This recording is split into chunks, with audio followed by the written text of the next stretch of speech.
नमस्कार दोस्तों, कैसे आप सब लोग। उम्मीद है आप सब अच्छे होंगे और अपनी तैयारी को बड़े बेहतरीन ढंग से कर रहे होंगे। आज हम आपके सामने लेकर आए हैं जीव विज्ञान का ये दूसरा वीडियो और ये हो जाता है हमारा रक्त समूह से संबंधित। रक्त समूह के इसमें मिल जाते हैं आपको देखने को सभी क्वेश्चन। और इससे पहले हमने मानव शरीर क्रिया का जो सब्जेक्ट है वो हमने आपको करा दिया है और आज हमारा इससे स्टार्ट हो जाता है रक्त समूह। ठीक है, रक्त समूह से जो भी इम्पोर्टेंट क्वेश्चन हैं जो आपकी सभी परीक्षाओं में पूछे जाते हैं वो सब देखने को मिल जाएंगे आपको इसी वीडियो में।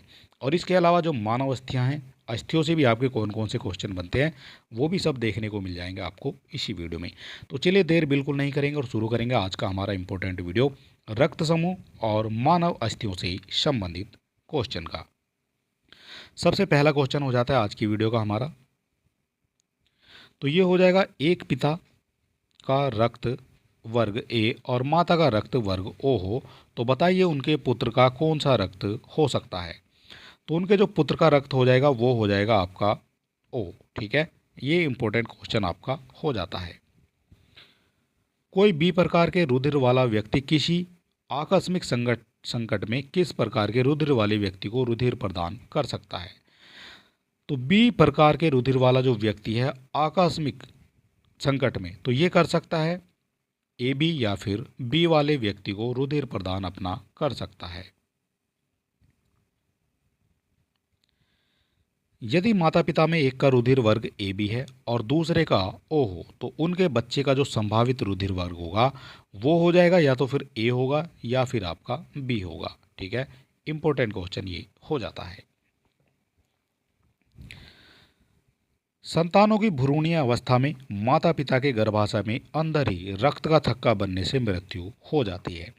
इस रोग को इरिथ्रोब्लास्टोसिस फिटेलिस कहा जाता है। ठीक है, ये कहा जाएगा इस रोग को इरिथ्रोब्लास्टोसिस और फिटेलिस।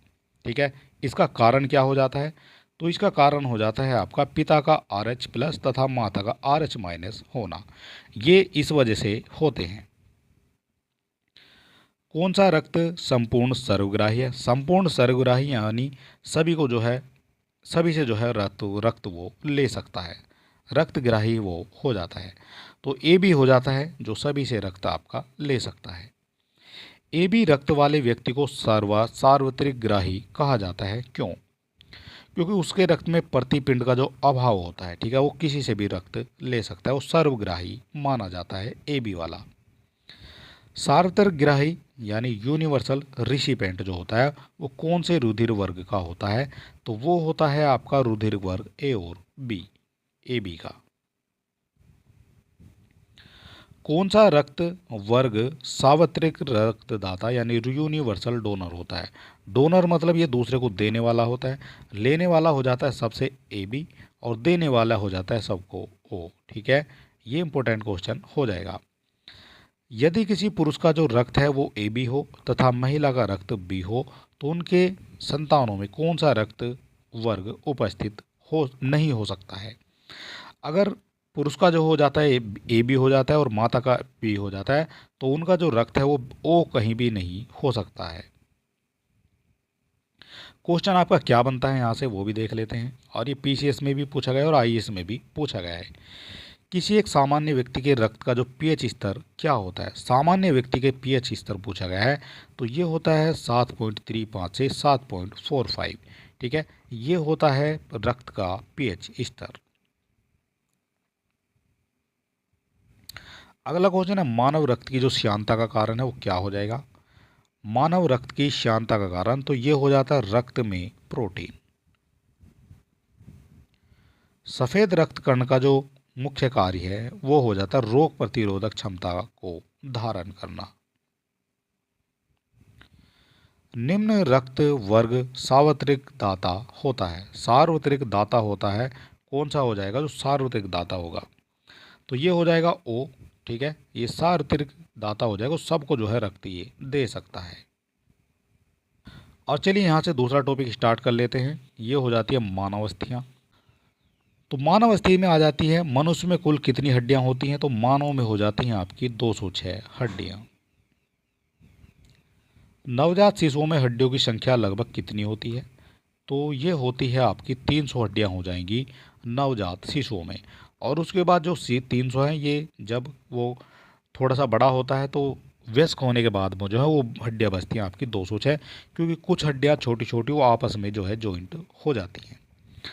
मनुष्य की खोपड़ी में कितनी अस्थियां होती हैं? मनुष्य की खोपड़ी में तो ये होती हैं आपकी 8 अस्थियां जो है मिलती हैं मनुष्य की खोपड़ी में। मनुष्य के शरीर में पसलियों के कितने जोड़े होते हैं? तो 12 जोड़े होते हैं मनुष्य की पसलियों के।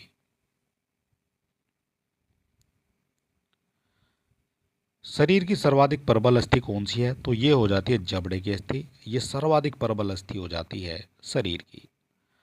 मानव शरीर की सबसे छोटी हड्डी है।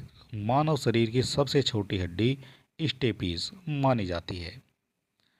मानव शरीर की सबसे लंबी हड्डी तो ये जांग में पाई जाती है, फीमर इसको कहा जाता है।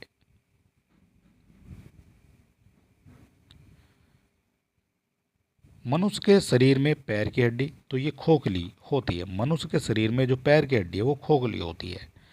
टीबिया नामक हड्डी किस में पाई जाती है? तो टीबिया नामक पाई जाती है ये टांग में। मानव शरीर के किस अंग की हड्डी सबसे लंबी होती है? तो ये होती है जांग की हड्डी, जिसको फीमर कहा जाता है। वृद्धावस्था में मनुष्य की हड्डियां क्यों कमज़ोर हो जाती है?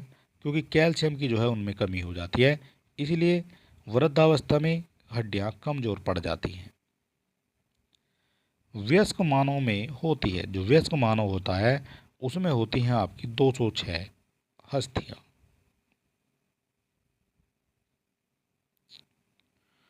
हमारे शरीर की लघुत्तम हड्डी पाई जाती है, तो लघुत्तम हड्डी पाई जाती है ये कान में। शरीर में से कौन सा मानव शरीर को सबसे छोटी हड्डी है? निम्नलिखित में कौन मानव शरीर की सबसे छोटी हड्डी है? तो सबसे छोटी हड्डी हो जाती है स्टेपीज, ये कान में हो जाती है।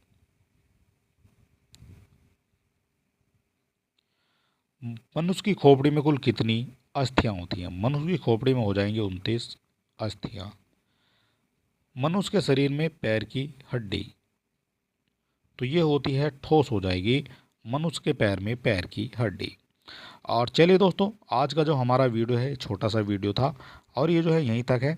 और कल हम आपको कराएंगे इसका पार्ट नंबर 4, यानी स्वास्थ्य और पोषण से संबंधित। ठीक है। और अगर आप चैनल पर नए हैं तो आप हमारे चैनल को सब्सक्राइब कर सकते हैं। और ये हम इस तरह के क्वेश्चन लाते हैं, सभी प्रकार की परीक्षाओं में आपके लिए इम्पोर्टेंट हो जाते हैं। तो चलिए दोस्तों, मिलते हैं नेक्स्ट वीडियो में, तब तक के लिए नमस्कार।